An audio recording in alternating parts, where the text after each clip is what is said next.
اعوذ باللہ من الشیطان الرجیم بسم اللہ الرحمن الرحیم رب اشرح لی صدری ویسر لی امری واحلل عقدۃ من لسانی یفقہوا قولی واجعل لی وزیرا من اہلی رب زدنی علما رب زدنی علما رب زدنی علما آمین بسم اللہ الرحمن الرحیم السلام علیکم ورحمۃ اللہ وبرکاتہ۔ سورہ آل عمران آیت نمبر 124 سے انشاءاللہ ہم پڑھیں گے آج۔ اس سے پہلے ایک بات جس کا ابھی ہم ڈسکشن کر رہے تھے کہ جو اشراق ہے، چاشت یا صلاۃ الضحیٰ ہے اور صلاۃ اوابین ہیں، ان کے اوقات کیا ہیں؟ دیکھیں بیسیکلی یہ نفل وہ ہیں جو فجر کے بعد اور ظہر سے پہلے پڑھے جاتے ہیں۔ کسی ایک وقت میں پڑھ لینا بھی سارے کے لیے سفیشینٹ ہے، کوئی مسئلہ نہیں، مگر جب فارغ وقت ہے تو بجائے ادھر ادھر سے الٹے سیدھے نفل ڈھونڈ ڈھونڈ پڑھنے، یہ پڑھنے چاہیے جو نبی صلی اللہ علیہ وسلم سے ثابت ہے۔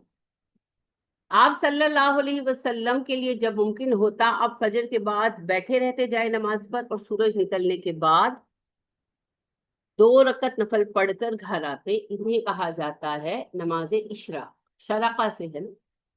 تو اس کا وقت طلوع آفتاب سے شروع ہو کر دھوپ کے اچھی طرح تیز ہونے پر ہوتا ہے۔ سفیدی پر اس کو نہیں پڑھا جاتا، دھوپ کی پیلاہٹ نظر آنی چاہیے۔ تو آج کا یہ وقت جو ہے 6:23 6:24، تو احتیاطاً 6:30 بجے ہی پڑھنا چاہیے۔ ٹھیک، تو 6:30 سے 6:45 6:50 تک، 7 تک بھی آپ پڑھ سکتے ہیں۔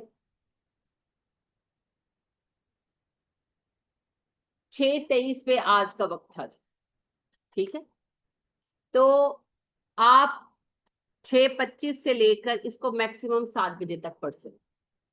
ٹھیک، اس کے بعد پھر دھوپ تیز ہو جاتی ہے زیادہ۔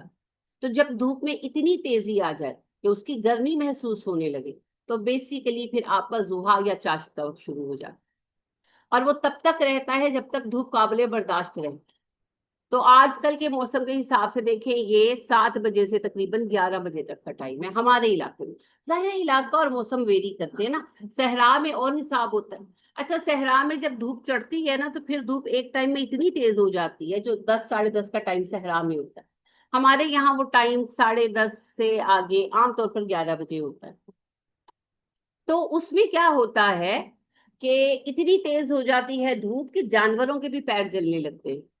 تو جانوروں کے بچے اپنے ماں باپ کے پاس بھاگتے ہیں، خاص طور پر اونٹوں کے، کیونکہ ان کی بھی پیر کی جھلی نازک ہوتی ہے نا، تو ان کے پیر جلن کو برداشت نہیں کر پاتے، تو وہ بھاگتے ہیں اپنی ماؤں کے نیچے۔ آپ نے کبھی یہ دیکھا ہوگا کہ اونٹ کا بچہ اونٹنی کے نیچے کھڑا ہوتا ہے، وہ سائے میں کھڑا ہوتا ہے، کیونکہ صحرا میں سایہ نہیں ہے بھیا۔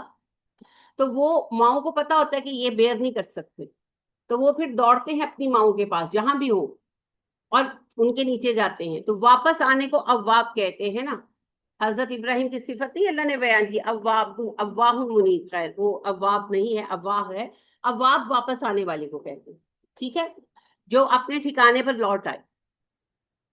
تو اواب جو ہے اس وجہ سے کہا گیا ان اونٹوں کو کہ جب گرمی ہوتی ہے تو اونٹ کے بچے واپس اونٹوں کے پاس آتے ہیں، تو ان کو بھاگ کر واپس آنے والے بچوں کو اواب کہتے ہیں، ٹھیک ہے۔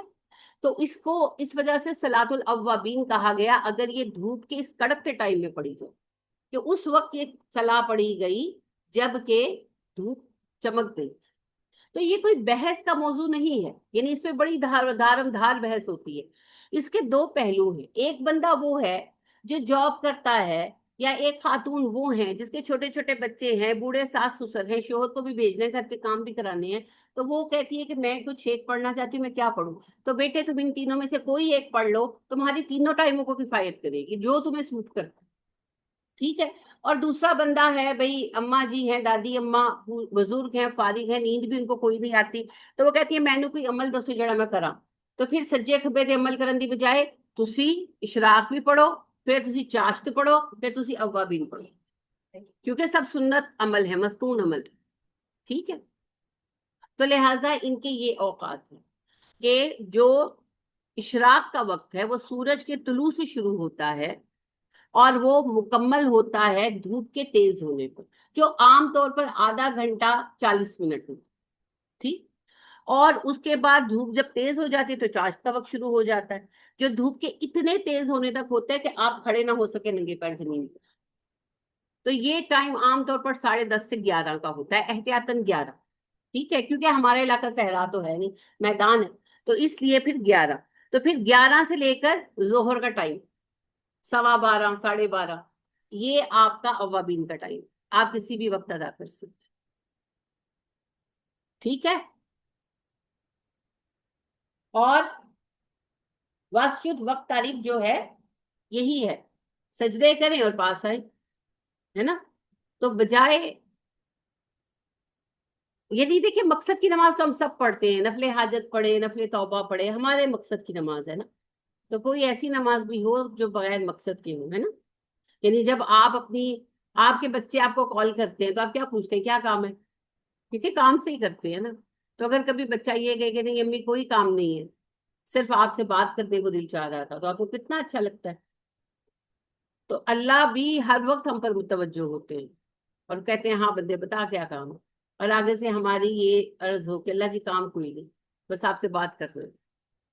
تو اللہ کو بھی تو اتنا ہی اچھا لگے گا، اللہ تو اپنے بندوں سے بہت پیار کرتا ہے. اللہ کا یہ احسان کم ہے کہ اس نے ہمیں اپنا نام لینے کی اجازت دی. اگر اللہ کنڈیشن لگا دیتا کہ اے تے گناہ کرن تو بعد مینو نہ یاد کرے، میرا نام نہ لے، پھر جھوٹ بول کے آؤ، غیبت کر کے آؤ، تکبر چاڑ کے آؤ، تو خبردار جب میرا نام پکارے. وہ یہ نہیں کہتا، وہ کہتا کوئی بات نہیں، معافی مانگ لو میں معاف کر دوں.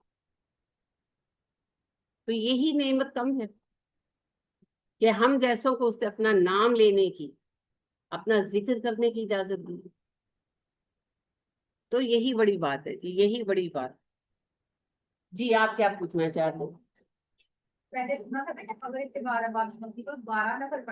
نہیں وہ نہیں ہوتی، وہ بالکل فضول ہے. نہیں، نبی کریم صلی اللہ علیہ وسلم کے صحابہ 2 ہی پڑھتے تھے، لیکن چونکہ نفل نماز ہے تو اس کی کوئی مقدار متعین نہیں ہے. جس طرح کہ اماں عائشہ اور ابو ہریرہ رضی اللہ تعالی عنہ چاشت کی 4 رکعتیں پڑھتے تھے، مگر نبی صلی اللہ علیہ وسلم کو 8 بھی پڑھتے دیکھا گیا. تو نفل میں یہی ہے کہ حد کوئی نہیں، ٹھیک ہے، منیمم بتایا گیا. تو آپ جو ہے زیادہ پڑھنا چاہیں تو پڑھ سکتے ہیں، مرضی ہے آپ کی. جی بالکل. اور اچھا نہیں ہے کہ آپ انہی 2 رکعتوں کو لمبا فرمائیں، سنت پر بھی عمل ہو جائے گا اور آپ کی نماز بھی لمبی ہو جائے گی. اور سب سے اچھی نماز کون سی ہے؟ خیر الصلاۃ طول القنوت، سب سے اچھی نماز ہے جس کا قیام لمبا ہے.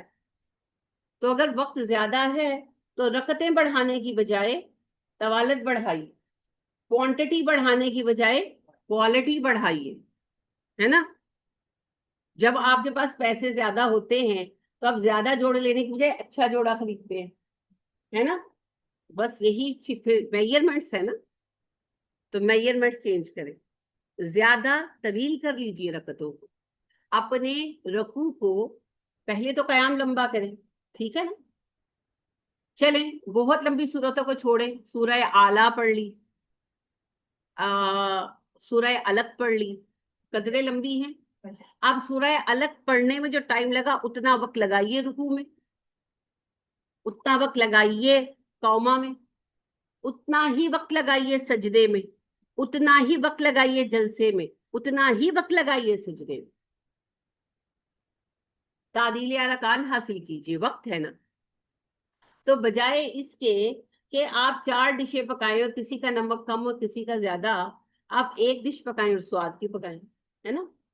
تو ان چیزوں پر زیادہ فوکس کریں. حسین نماز پڑھیں، حسین نماز پڑھیں، اور کوشش کریں نبی کریم صلی اللہ علیہ وسلم کی نماز کی نقل کرنے کی. ہماری اوقات نہیں ہے لیکن کوشش تو کر سکتے ہیں. مجھے ایک بات بتائیں، اینجلینا جولی جیسی شکل بنتی ہے کسی کی؟ کوشش کرتے. یہ نہیں میں کہہ رہی وہ بڑی حسین ہے، میں ان سے بالکل، مجھے کوئی ایسی بہت ساری حسین عورتیں، لیکن ایک بات کر رہی ہوں کہ لوگ بہت آئیڈیلائز کرتے ہیں نا، یہ جیسے ایشوریا رائے ہیں، مس ورلڈ رہی ہیں، تو اون جیسی شکل ہے کسی کی، پر جو فیشن وہ کرتی ہیں سب کاپی کرتے ہیں نا. تو نبی کریم صلی اللہ علیہ وسلم جیسی نماز پڑھے ہماری اوقات نہیں. یعنی نبی کریم صلی اللہ علیہ وسلم فجر پڑھانے کھڑے ہوتے تھے 2 رکعتیں فرض. اور انس کہتے ہیں کہ ہم آ کر کھڑے ہوتے تو اتنا اندھیرا ہوتا کہ ساتھ والے کا چہرہ نظر نہ آتا. اور جب آپ سلام پھیرتے تو روشنی ہو گئی ہوتی تھی، سفیدی ہو گئی ہوتی، کم از کم 30 منٹ، 25-30 منٹ.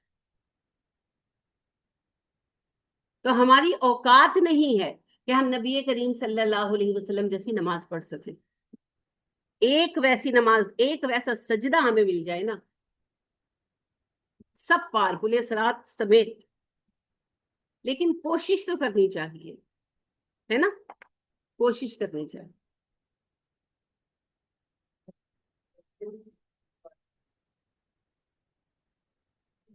ہاں ہاں ہاں ہاں ہاں. ایک تو تسبیحات کریں، آپ کو جتنی تسبیحات آتی ہیں پڑھیں.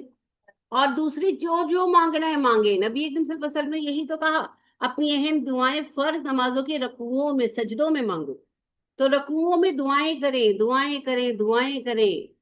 ہاں دیکھیں، آپ سوچیں ایک بندہ آپ کے پاس آئے، سنجیدہ بات کر رہی ہوں، جیسے جاپانیز میں ہے، چائنیز میں ہے کہ وہ جھک کر آپ کو سلام کرتے ہیں، اور جس کی جتنی عزت کرتے ہیں اس کے سامنے اتنا جھکتے ہیں. سب سے زیادہ جیسے پیرنٹس ہیں یا حاکم ہے تو اس کے سامنے وہ رکوع کی حالت میں جاتے ہیں. ٹھیک ہے. تو اب کوئی رکوع کی حالت میں آپ کے احترام میں چلا گیا اور وہ آپ سے کچھ عرض کر رہا ہے تو آپ کیسے نہیں سنیں گے؟ تو ہم اللہ کے سوا کسی کے سامنے نہیں جھکتے. تو ہم اللہ کے سامنے جھکے ہیں اور پوری طرح رکوع میں ہیں. یعنی کہ ورکعوا مع الراکعین، ہے نا، پورے جھکے ہوئے ہیں، فزیکلی بھی جھکے ہوئے ہیں. تو دل جھکا ہے تو فزیکلی ہمت اور توفیق ہوئی ہے نا. اور تب ہم اللہ سے کچھ بھی مانگ رہے ہیں تو یہ اس کریم سے کیسے ممکن ہے کہ وہ رد کر دے؟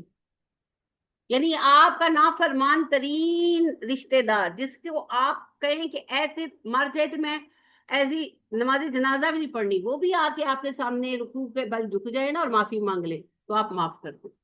تو اللہ تو اپنے بندے کو کبھی لا کہتا ہی نہیں، ہے نا.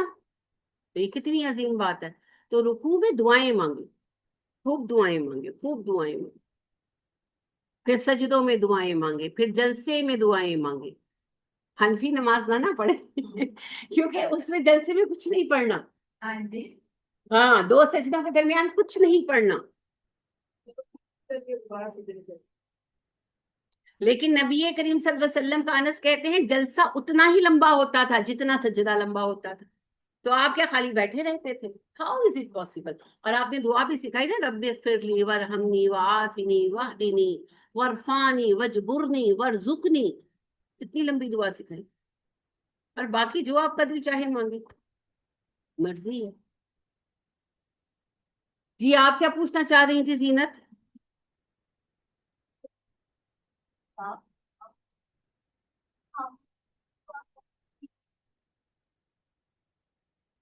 ہوں. پہلی بات کیوں قضا ہوتی ہے؟ سبحان اللہ. میری پیاری بیٹی سب سے پہلے کوشش کرے کہ نمازوں کو قضا نہ ہونے دیں. نمازوں کو قضا نہ ہونے دیں، کیونکہ اللہ پاک کہتے ہیں اے میرے بندو نمازیں قضا نہ کیا کرو، مشرکین کی طرح نہ بن جاؤ. ولا تکونوا من المشرکین. کیا مشرک بننے جا رہے ہو؟ مشرک مت بنو. تو نماز کا قضا کرنا، نمازیں لازم باندھ لے. آپ، میں سمجھتی ہوں بچے چھوٹے ہیں، گھروں کی ذمہ داریاں، فرض پڑھ لیں. فجر کے 2 فرض پڑھ لیں، ظہر کے 4 فرض پڑھ لیں، عصر کے 4 فرض پڑھ لیں، مغرب کے 3 فرض پڑھ لیں اور عشاء کے 4 فرض پڑھ لیں. جب تک آپ کو اللہ کفایت نہیں دیتے. اور پھر دعائیں مانگے کہ اللہ نماز مجھ پہ آسان کر دے، میرے وقت میں برکت دے دیں، آسانی دے دیں. پھر اللہ خود ہی آپ کے لیے آسانی نکالیں گے. ٹھیک ہے. دوسری بات یہ ہے کہ اگر آپ کو کسی وقت میں بہت دقت ہے، عام طور پر ظہر اثر کا یہ مسئلہ آتا ہے، اگر آپ کو ظہر کے وقت میں ادائیگی بہت مشکل ہے، ظہر کی نماز کو عصر کے ساتھ جمع کریں. ٹھیک ہے. جمع بین الصلاتین کریں، 2 نمازیں ملائیں، قضا مت کریں. اچھا، قضا میں اور جمع بین الصلاتین میں کیا فرق ہے؟ قضا میں یہ ہے کہ جی میں پڑھنی ہے کرتے کرتے اگلی نماز ہو گئی. اور جمع بین الصلاتین پہلے سے تیار ہے کہ میرے آج یہ لیٹ سپوز میرے مہمان آ رہے ہیں دوپہر کے کھانے پر اور میں کتنا بھی بھاگوں میں اثر کو نہیں پکڑ پاؤں گی، تو اللہ جی میں نیت باندھتی ہوں اس بات کی کہ میں آج اپنی ظہر و اثر میں اکٹھی کروں، تو وہ پھر آپ کی قضا نہیں ہے۔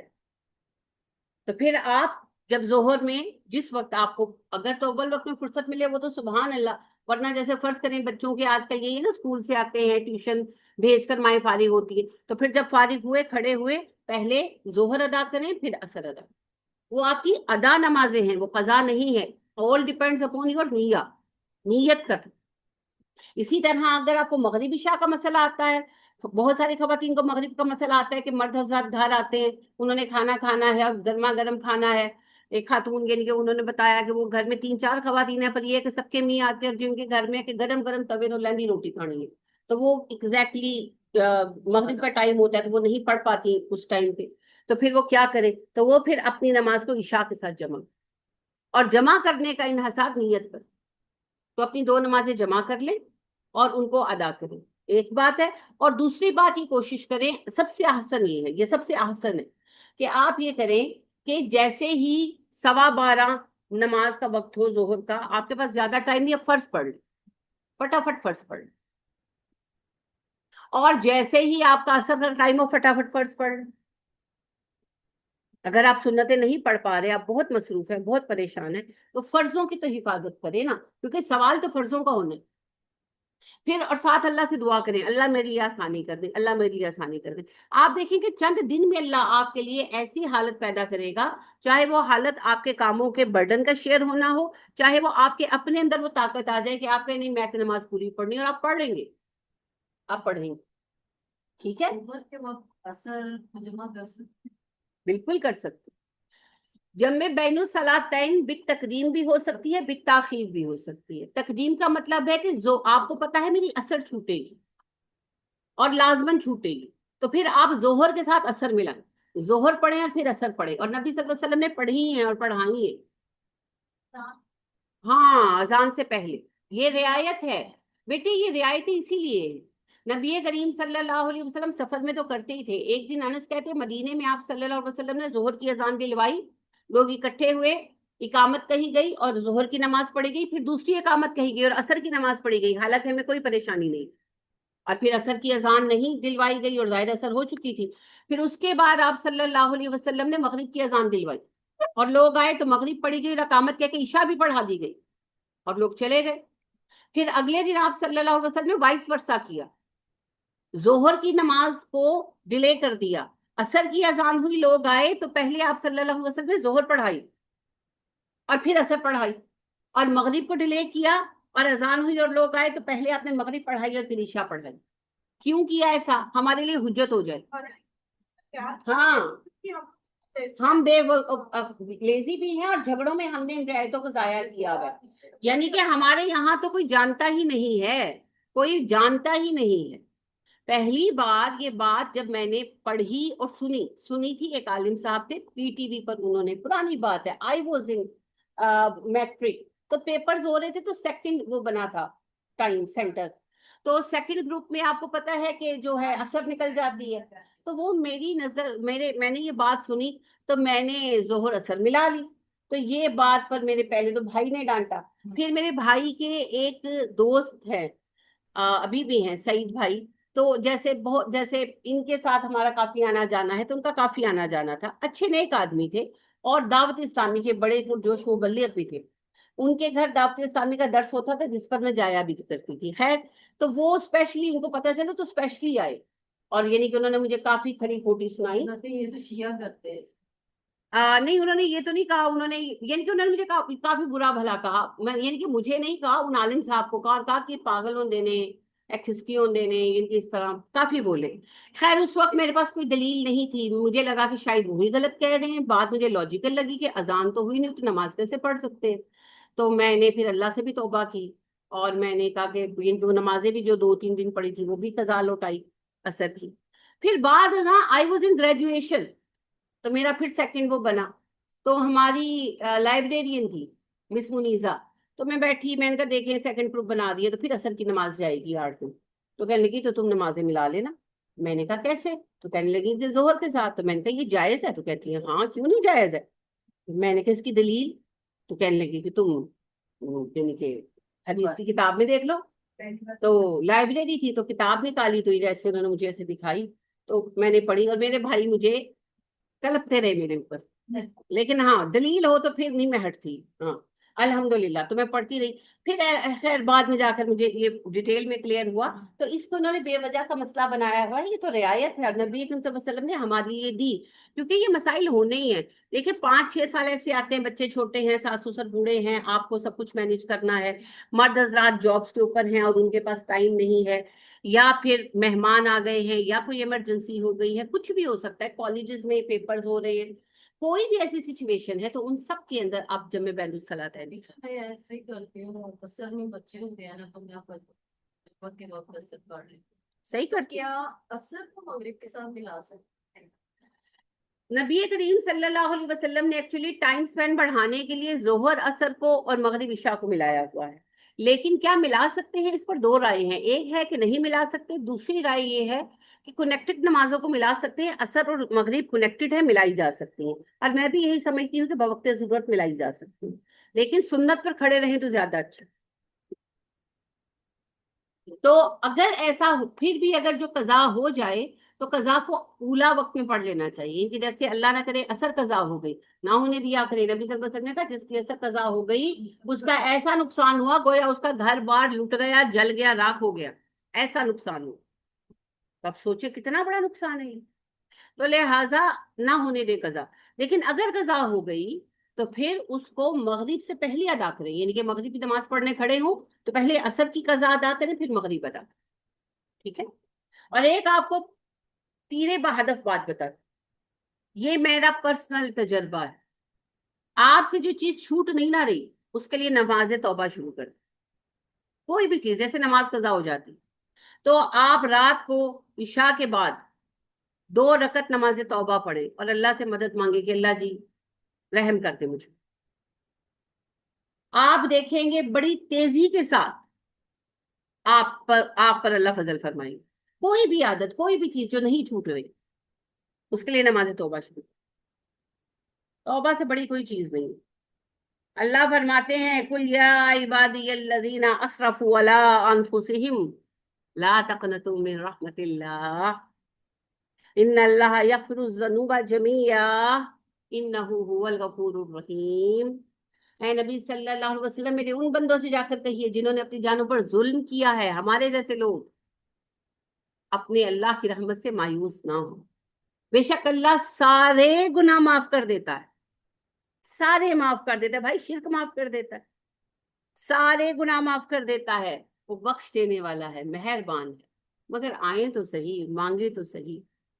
تو جو چیز نہیں چھوٹ رہی نماز توبہ کی عادت بنائیے, پھر دیکھیے اللہ آپ کے مزاج کی کایا پلٹ کر دیں گے.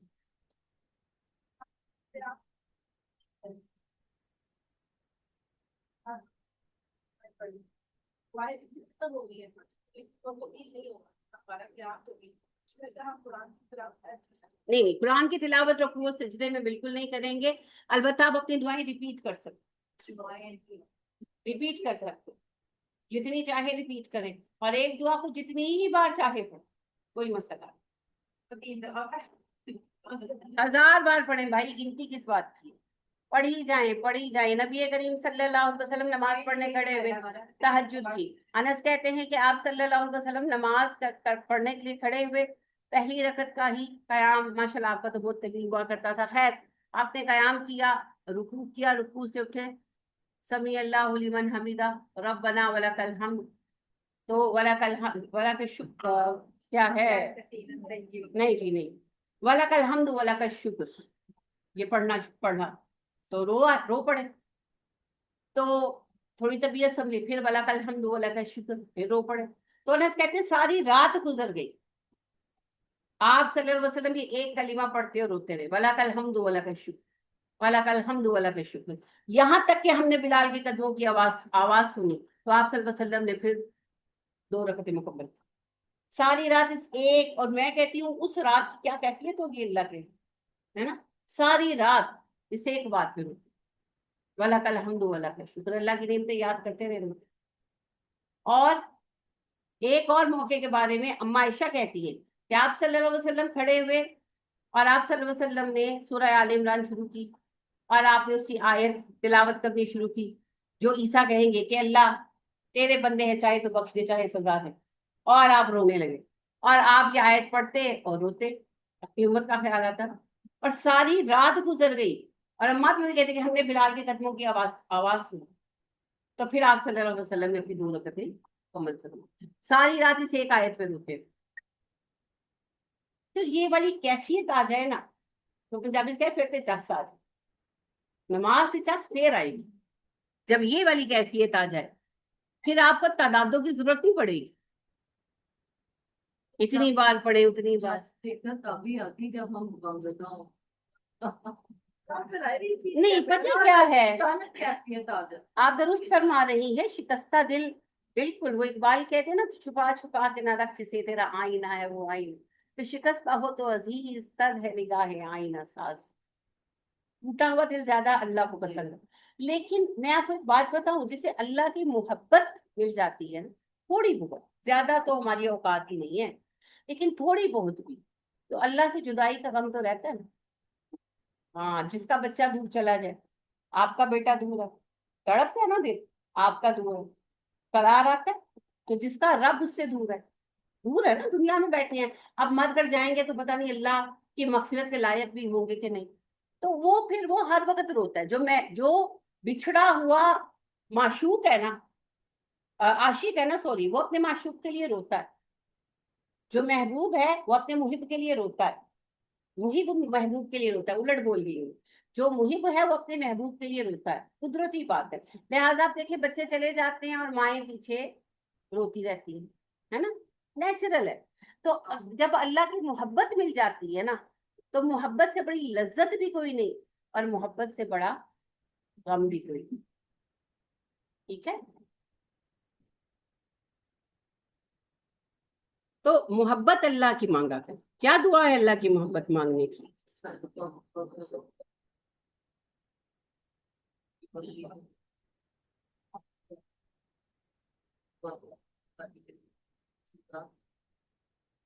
اونچی پڑھیں، سب اپنے اپنے لیے پڑھ رہے ہیں۔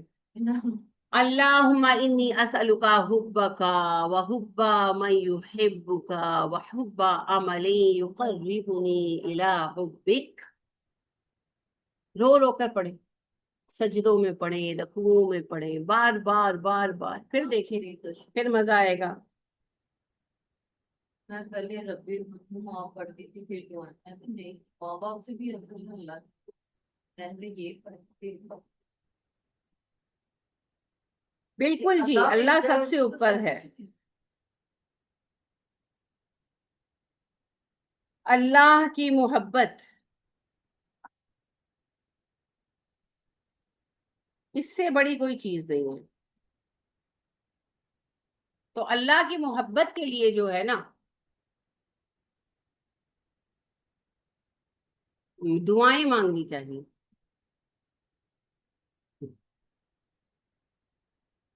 اچھا جی، اللہ خیر فرمائے، اللہ ہم سب کو یہ محبت عطا کرے، جن کو یہ محبتوں کے روگ لگتے ہیں نا، یا رات کو وہ میں نے آپ کو کہا تھا نا کہ ابراہیم نخعی کہتے ہیں رات کو یا مذاقن، انہوں نے اپنے اسٹوڈنٹ سے کہا رات کو یا عاشق جاگتے ہیں یا الو۔ تو دیکھیے، یہ سنجیدہ اگر آپ اس بات کو لے تو کون سی چیز ہے جو رات کو نرم گرم بستر سے کھڑا کرتی ہے اٹھا کر؟ اسی لیے میں نے آپ کو یہ کہا کہ 2 نمازیں بہت افضل ہیں، فرض میں فجر اور نفل میں تہجد، کوئی بدلہ نہیں، کیونکہ یہ دونوں نمازیں آپ کو محبت کے سبب سے کھڑا کرتی، اور فجر میں تو پھر ایک ایلیمنٹ آ جاتا ہے کہ بھئی کوئی ابا پوچھیں گے پڑھی کہ نہیں پڑھی، فرض ہے اور پوچھتے بھی ہیں نا، جو سمجھدار لوگ ہیں وہ اپنے بچوں کو کہتے ہیں، لیکن تہجد کا آپ کو کسی نے نہیں کہنا دروازہ بجا، وہ آپ کے اندر سے کوئی اٹھائے گا، اندر سے لگن لگی ہے، وہ جیسے جن بچوں کے افیئر چل رہے ہوتے تھے وہ راتوں کو الوؤں کی طرح نا چھتوں پہ جا کے، سردیوں میں گرمیوں میں، سردیوں میں ٹھٹر رہے ہیں اور چھت پہ، اور گرمیوں میں پسینے نچڑ رہے ہیں اور چھت پہ، ہے نا، وہ لگن لگی ہوتی ہے۔ جیسی بھی ہے کیسی بھی ہے، مثال سمجھنے کے لیے تو ہے نا. بالکل اسی طریقے سے جب لگن لگی ہوتی ہے نا تو پھر بندہ اٹھ جاتا، پھر اٹھ جاتا، پھر نہ اے سی کی یاد آتی ہے نہ لحاف کی یاد آتی ہے، پھر بندہ کھڑا ہو جاتا. تو یہ جو سوز ہے یہ سوز نہاں، متاع بے بہا ہے درد و سوز آرزو مندی، متاع بندگی دے کر نہ لوں شان خدا بندی. کہ اتنا گہرا ہے نا شعر، سمجھ آ جائے نا تو لیول ہی چینج ہو جائے. سیریس. اقبال کہتے ہیں کہ یہ جو اللہ کی محبت سے میرا دل تڑپتا ہے نا، کہ ایسی عظیم چیز ہے کہ اس کو دے کر اگر مجھے خدائی کا مرتبہ ملتا ہو نا، میں وہ بھی نہیں لوں، مجھے بندہ ہی رہنا ہے. کیونکہ یہ تڑپ بندگی کے لیے، جو بندہ اپنے رب سے پیار کرتا ہے، یہ دکھ یہ غم محبت کی لذت اسی کو نصیب ہوتی ہے. تو اس کے بدلے تو میں خدائی نہ لوں. یہ بڑی عظیم چیز، بہت عظیم چیز. تو اللہ ہم سب کو عطا کرے جی. میں آپ سب کے لیے بہت دعا کرتی ہوں، ہر وقت، ہر نماز، ہر رکوع، ہر سجدے میں ہر وقت دعا کرتی ہوں. بس اللہ قبول کر، یقیناً کرتا ہے. اس سے دعا قبول کرنی ہوتی ہے تو دعا کی توفیق بھی دیتا. آپ کو جیسے بھی شیر تو جاتے جاتے جانتا رہتا ہے تو تیل ڈالتے ہیں آپ تیل ڈالتے ہیں. الحمدللہ الحمدللہ ولک الحمد ولک الشکر. نبی کریم صلی اللہ علیہ وسلم نے فرمایا تیرا دوست وہ نہیں ہے جو تجھے کہتا ہے 4 دن کی زندگی ہے آ ہنس بول لے. تیرا دوست وہ ہے جو تجھے کہتا ہے 4 دن کی زندگی ہے آ ہم اپنے رب کو راضی کر لیں. اور حسن بصری رحمہ اللہ بڑی حسین بات کہتے ہیں. ان سے پوچھا گیا کہ اللہ کا نیک بندہ کون ہے، ولی اللہ کون ہے؟ انہوں نے کہا جس کے پاس بیٹھ کر تمہیں رب یاد آئے وہی اللہ کا ولی. تو بہترین لوگ ہیں، نبی صلی اللہ علیہ وسلم نے کہا نا بہترین لوگ ہیں جو اللہ کے ذکر پر اکٹھے ہوئے اللہ کے ذکر پر جدا ہو گئے، اور جو اللہ اکٹھے ہوئے اور جدا ہوئے رب کو یاد ہی نہیں کیا، مردار پر جمع ہوئے مردار پر جدا ہو. تو اللہ کی یاد سے بڑھ کر کوئی چیز ہی نہیں ہے جی، کوئی چیز نہیں، کچھ بھی نہیں ہے، کچھ بھی نہیں. چلیے درود پاک کتنی بار پڑھتی ہیں؟ سوری پرسنل سوال ہے لیکن کسی سبب سے پوچھ رہی ہوں. کون 100 مرتبہ پڑھتا؟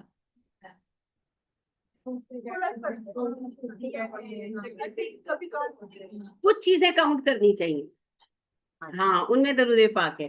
نبی کریم صلی اللہ علیہ وسلم نے فرمایا جس نے مجھ پر ایک بار درود پاک پڑھا اس پر اللہ پاک 10 رحمتیں بھیجیں گے. جس نے مجھ پر 10 مرتبہ درود پاک پڑھا اس پر اللہ 100 رحمتیں بھیجیں گے. اور جس نے مجھ پر 100 مرتبہ درود پاک پڑھا اللہ پاک اسے منافقت سے، جہنم سے، بری موت سے بچائیں گے، اور جب وہ مرے گا اسے شہداء میں شریک کریں گے. تو اس کو گن کر پڑھا کریں، ایک تسبیح لازمن پڑھے، باقی آپ کی مرضی ہے. تو چھوٹا درود پڑھ لے، مصروفیت ہے نا زندگی میں. تو اللہم صلی علی محمد وعلی آل محمد وبارک وسلم. اللہم صلی علی محمد وعلی آل محمد یہ بھی پورا درود ہے، پورا درود ہے. کوئی بہت ہی آسمان ہاتھوں پہ اٹھائے ہوئے ہیں نا بندوں کا ہوتا ہے نا، ہم ہاتھ سے بڑے مصروف ہیں صلی اللہ علیہ وسلم، یہ پورا درود ہے، یہ پورا درود ہے.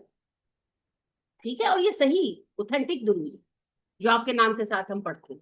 لیکن اچھا ہے کہ آپ اللہم صلی علی محمد وعلی آل محمد پڑھ لیں یا اللہم صلی علی محمد وعلی آل محمد وبارک وسلم پڑھ لیں. اچھا ایک اور بھی اس کا طریقہ ہے کہ آپ کا جو درود ابراہیمی ہے وہ 2 سیغے ہیں نا، آپ ایک سیغہ بھی تو پڑھ سکتے ہیں، ہے نا. وہ تو نماز میں 2 سیغے لازم ہے تو آپ ایک سیغہ بھی پڑھ سکتے ہیں، وہ آپ کی مرضی. لیکن چھوٹا درود پھر ایک اور اوتھینٹک درود ہے اللہم صلی علی محمد وعلی آل محمد وعلی آل محمد کما تحب وترضى. یہ میرا بڑا محبوب درود ہے.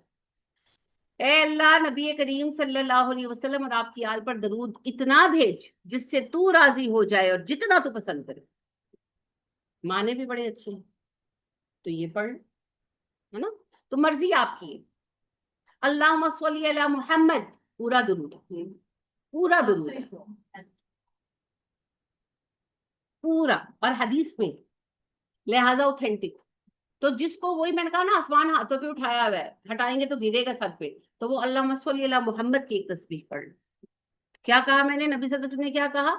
جو 100 بار پڑھے گا اللہ اسے منافقت سے، بری موت سے اور جہنم سے محفوظ رکھے گا، اور وہ مرے گا تو شہید مرے گا. یعنی وہ جہاں بھی مرے شہیدوں میں کاؤنٹ ہوگا بھائی. تو کتنا چھوٹا ہے عمل اور کتنی بڑی ہے اس کی فضیلت. تو پھر آج سے جو آپ پڑھتے ہیں، جو آپ کا معمول ہے وہ ٹھیک ہے، لیکن ایک تسبیح درود وہ آپ نے بطور معمول پڑھنی ہے. اب دیکھیں نبی صلی اللہ علیہ وسلم کا وعدہ ہے، تو پھر جسے اللہ جہنم سے بچائیں گے پھر اللہ نماز کی بھی توفیق دیں گے. اللہ کے اپنے وعدے ہیں نا. پھر اب وہ اللہ کا مسئلہ ہے نا، اب پھر اللہ اسے نماز کی بھی توفیق دے گی. اگر وہ حرام میں پڑا اللہ سے حرام سے بھی نکالیں گے.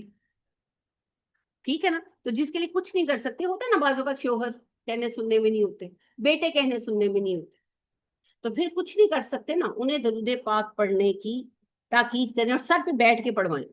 ایک تسبیح پڑھائیں اور پڑھ لیں گے، کیونکہ عاشقان رسول تو ساری ہیں، وہ تھوڑا اور کانسیپٹ ہے نا، پڑھ لیں گے تو پھر اس کی برکت سے اللہ ان کو واپس لائے گا، پلٹائے گا انشاءاللہ. تو خود ضرور پابندی کیجیے. ٹھیک ہے.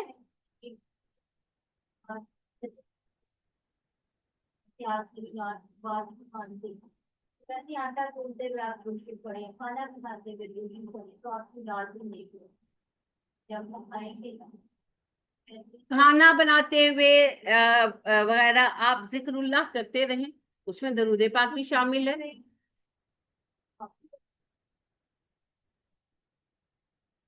الحمدللہ جی برکتیں آتی ہیں، کوئی حرج نہیں ہے، بالکل پڑھیے، ضرور پڑھیے. برکتیں آتی ہیں، رحمتیں آتی ہیں، تو ظاہری بات ہے جب اللہ کی برکت و رحمت آئے گی تو یہ سارے معاملے تو ہوں گے. آپ ذرا کمرے ہمت بھی باندھ لیجئے گا، پیر سے پھر ہم لوگ پیکنگ شروع کریں گے. ہاں جی، کلاس کے بعد سے پیکنگ کا دورہ شروع. سنڈے کو زیادہ سامان منگوا لیں گے، کچھ جو ہے باقی پھر آتا رہے گا. تو انشاءاللہ پھر جو ہے پتہ ہی آپ کو، جیسے ہم نے سیگریگیٹ کرنا ہے سارا کچھ، تو سیگریگیٹ کر کر کے سامان پیک کرتے ہیں، اور انشاءاللہ دیکھیں کہاں پہنچتے ہیں. نہیں ابھی ایریا ڈیسائیڈ نہیں کیا، کیونکہ میں ابھی جا ہی نہیں سکی. یعنی کہ میں کہہ رہی ہوں کہ پری وزٹ کر کے میں ڈیسائیڈ کر لوں نا، تو وہ انشاءاللہ اس ویک میں یہ میں نے 2-3 کام کرنے ہیں. اللہ خیر کا معاملہ فرمائے جی، آمین ثم آمین. ہمارا دیکھیے موضوع اتنے حسین ہے نا کہ جس موضوع پر بات کریں اسی پر بات ہوتی چلی جاتی ہے. وہ اقبال کہتے ہیں ہے ہزاروں اس کے پہلو، رنگ ہر پہلو کا اور، سینے میں ہیرا کوئی ترشا ہوا رکھتا ہوں.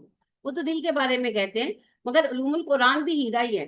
جو پہلو بھی آپ نکالتے ہیں وہی اپنے اندر ایسی نیرنگیاں سمیٹے ہوئے ہیں کہ آپ کہتے ہیں آج تہذتی گل کر. تو خیر ہمارا موضوع ہے احد. احد بڑا پیار تھا نبی کریم صلی اللہ علیہ وسلم کو شہدائے احد سے، بہت پیار.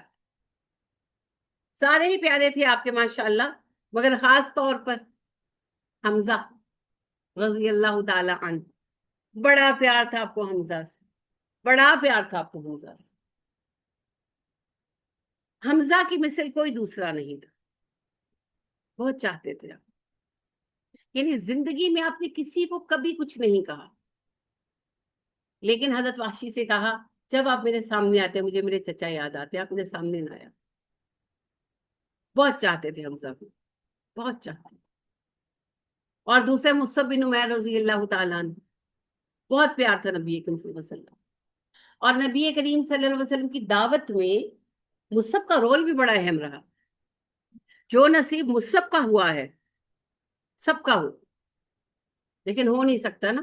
ای سعادت بزود بازو نیست تا نہ بخشت خدائے بخشندہ. دجال بھی آ کر چلا جائے گا نا، سب کچھ ہو جائے گا دنیا میں. آخر والی یعنی کہ حضرت عیسیٰ کے بعد والی جو لاسٹ ٹائم والے مسائل آنے وہ بھی آئیں گے نا، تو ایک ہی جگہ امن کی رہ جائے گی، مدینہ کی.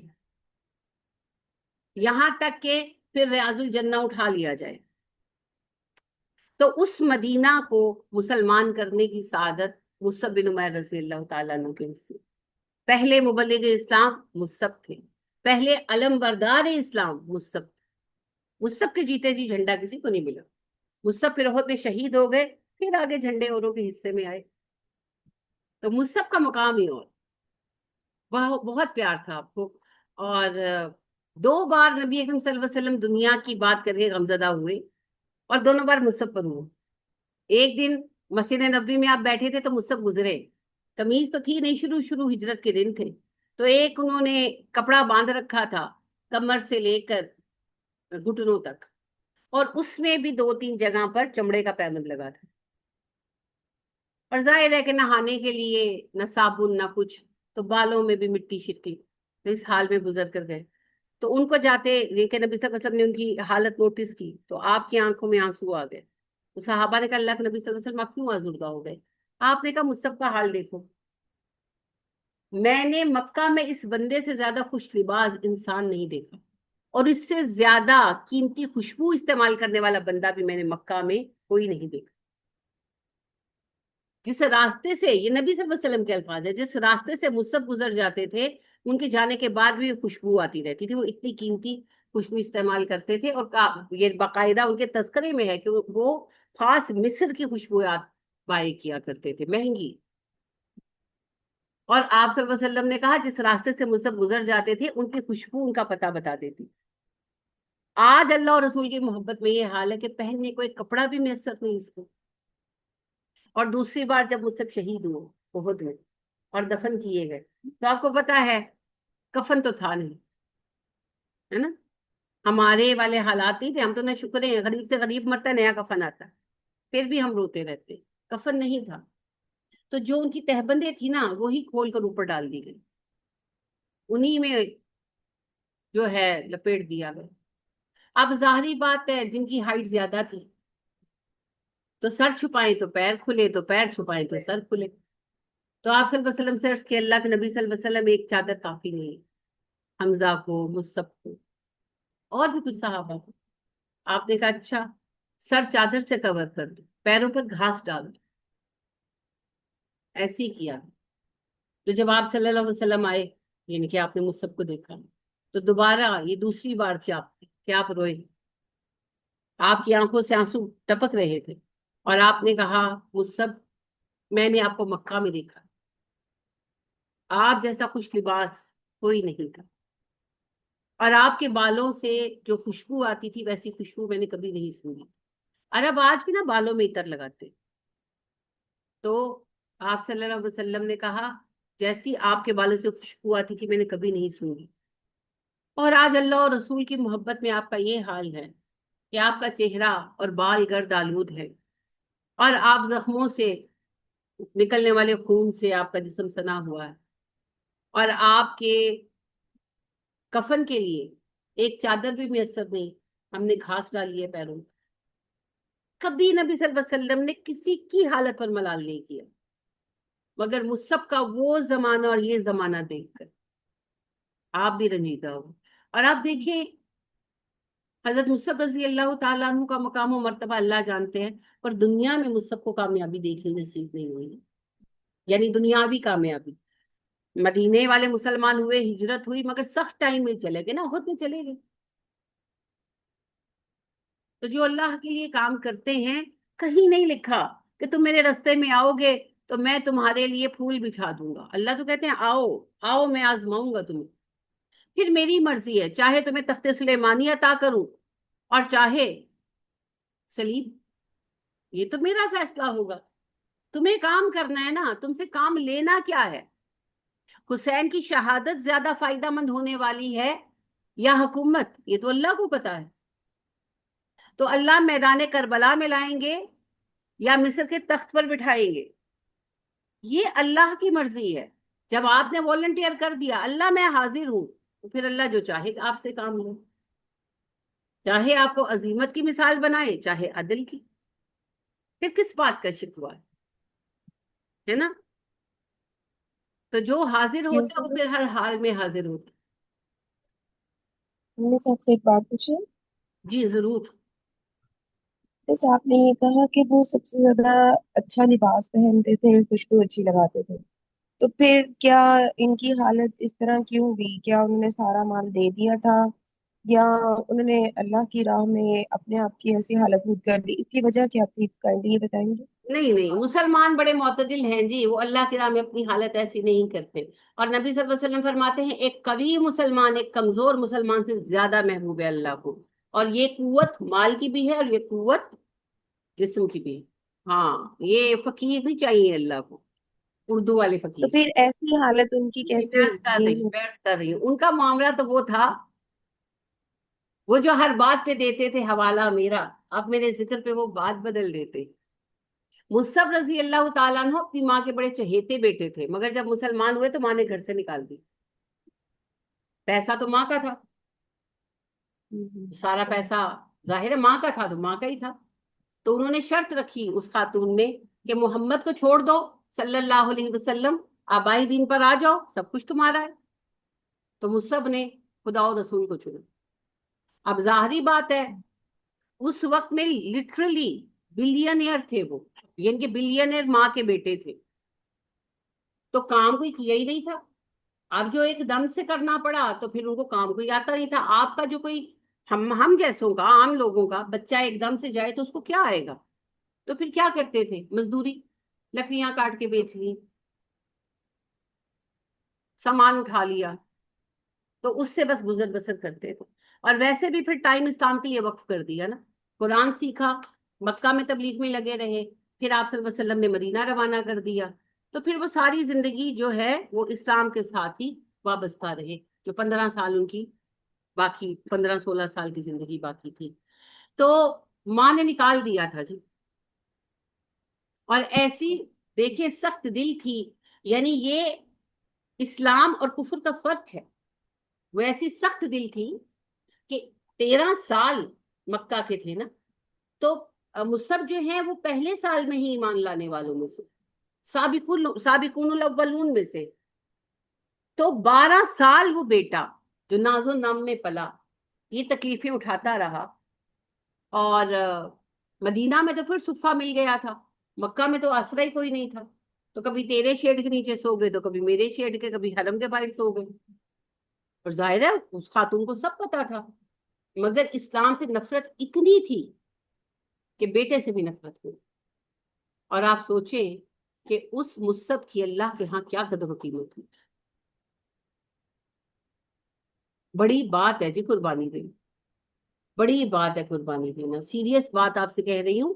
یعنی کہ آپ کو ایک دن اپنے کمرے سے باہر سونا پڑ جائے نا تو آپ کا موڈ خراب ہو جاتا، رات نیندر ہی نہیں آئی، وائٹ واش ہو رہی ہے کچھ، بیڈ ہی نہیں گاسی، سارٹ آف ہم ان چیزوں کے عادی ہوتے ہیں.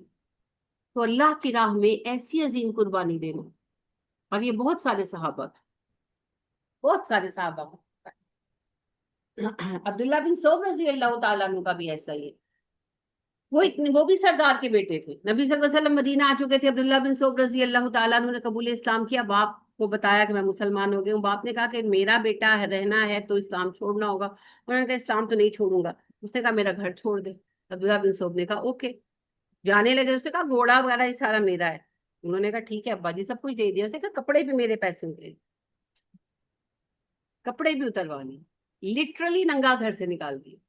انہوں نے چند پتوں سے خود کو کور کیا اور مدینہ سیریس اس حال میں آئے عبداللہ بن سعود کہ انہوں نے صرف چند پتوں سے اپنا سطر ڈھانپ رکھا. یہ سچ مچ ہوا، کئیوں کے ساتھ ہوا. اور یہ سب کچھ سہ کر بھی وہ لوگ ایمان پر کھڑے رہے. ایمان کی لذت ایسے ہی نہیں ملتی. جب نفس پر آتی ہے نا اور بندہ نفس پر ایمان کو چنتا ہے تب جا کر وہ دلوں کے اندر ایمان راسخ ہوتا. تو مصعب بن عمیر رضی اللہ تعالیٰ عنہ نے اللہ اور رسول کی محبت میں جب ان سے لے لیا گیا تو سب چھوڑ دیا. بہت محنت کی دین کے لیے، پر اللہ کا حکم ایسا تھا، رضا ایسی تھی. اصل میں یہ اللہ کا فضل ہے. دیکھیں جی دنیا میں کچھ بھی نہیں ملا نا تو سب کچھ کہاں ملے گا؟ آخرت میں. تو وہ ساری نعمتیں آخرت میں سمیٹیں. اور میں اکثر سوچتی ہوں کہ کیا شان ہوگی مصعب کی. سیریسلی آپ دیکھیں نا کہ احد میں مصعب رضی اللہ تعالیٰ عنہ کے چہرے پر ایسا نور اور جلال تھا کہ صحابہ کہتے ہیں، بلال کہتے ہیں، عمر کہتے ہیں، الگ الگ ان کے بیانات ہیں کہ مصعب کے چہرے پہ نظر نہیں ٹکتی تھی. مصعب کے ہاتھ میں جھنڈا تھا اور مصعب ظاہر لڑ رہے تھے، تلوار چلا رہے تھے، ایک ہاتھ میں جھنڈا تھا، ایک ہاتھ میں تلوار تھی، اور ایسا کچھ جلال تھا اس دن مصعب کے چہرے پر کہ نظر نہیں ٹکتی تھی. ہم نظر ٹکا کے مصعب کو دیکھ نہیں پاتے تھے، اور مصعب جس طرف رخ کرتے تھے کفار چھٹ جاتے تھے، یعنی کہ لشکر ان کے بکھر جاتا تھا. اسی وجہ سے تو بدبخت ابن کمیا کو یہ لگا کہ یہ نبی کریم صلی اللہ علیہ وسلم ہے. وہ شان، وہ روپ دیکھ کر ہی تو بدبخت کو لگا. پھر اس نے پیچھے سے حملہ کیا، سامنے سے کرنے کی ضرورت نہیں ہوئی. اب مصعب شہید ہو، اور دیکھیں شہید بھی کس شان کے ہوئے. پہلے ایک بازو کاٹا کم بخت میں، اس بازو میں ان کے جھنڈا تھا، بایاں بازو کاٹا ایکچولی نا، اس میں جھنڈا تھا، دائیں سے وہ تلوار چلا رہے تھے، تو جھنڈا گرنے سے بچانے کے لیے تلوار پھینک کے جھنڈا دائیں میں پکڑ لیا. پھر اب اس نے پیچھے سے وار کر کے دایاں بازو کاٹا، تو انہوں نے یہ تھوڑی کے ساتھ گردن کے ساتھ ٹکا کے پکڑ لیا. اور انس بیان کرتے ہیں کہ میں نے دیکھا کہ مصعب کی نگاہیں آسمان کی طرف تھیں، اور ان کی زبان پر صرف اللہ اکبر کی آواز تھی. ان کے بازوؤں سے خون ایسے گر رہا تھا جیسے فوارے پھوٹ رہے. ظاہرہ بازو کٹ گئے تھے نا، کندھوں سے خون بہ رہا تھا. تو اس نے پھر پیچھے سے گردن پر وار کیا اور سر کاٹ دیا، اور وہ سب شہید، اور جھنڈا گر گیا. جھنڈا گرنے سے صحابہ حواس باختہ ہوئے پہلے. دوسرا اس بدبخت نے جو کہا کہ میں نے محمد کو مار دیا صلی اللہ علیہ وسلم، وہ پھر رہے صحیح اوسان. پہلے تو جھنڈا نظر نہیں آیا، جھنڈا گر جانے کا مطلب شکست ہوا کرتا تھا. اور دوسرا پھر یہ جو سنا کہ نبی کریم صلی اللہ علیہ وسلم شہید ہو گئے، پھر تو گویا کہ اوسان ہی خطا ہو گئے، اور وہ جیتی ہوئی بازی ہاتھ میں. لیکن یہ بھی ایک سبق تھا، یہ بھی ایک سبق تھا. اوہو، شہدائے احد سے آپ کو اتنا پیار تھا کہ جب آپ صلی اللہ علیہ وسلم حج کر کے واپس آئے، آپ کی طبیعت بہت خراب تھی، تو پھر آپ صلی اللہ علیہ وسلم ایک دن نکلے، احد گئے، اور وہاں دوبارہ نماز جنازہ پڑھی جس طرح میت پر پڑھی جائے. اور پھر آپ صلی اللہ علیہ وسلم نماز پڑھ کے وہاں بیٹھ گئے، اور دیر تک شہدائے احد کے لیے دعا کی. اور انس کہتے ہیں آپ کس انداز میں دعا کر رہے تھے جیسے کوئی اپنا پیاروں سے رخصت ہو رہا ہو. خوب دل سے آپ نے دعا کی، دیر تک ان کے لیے دعا کی.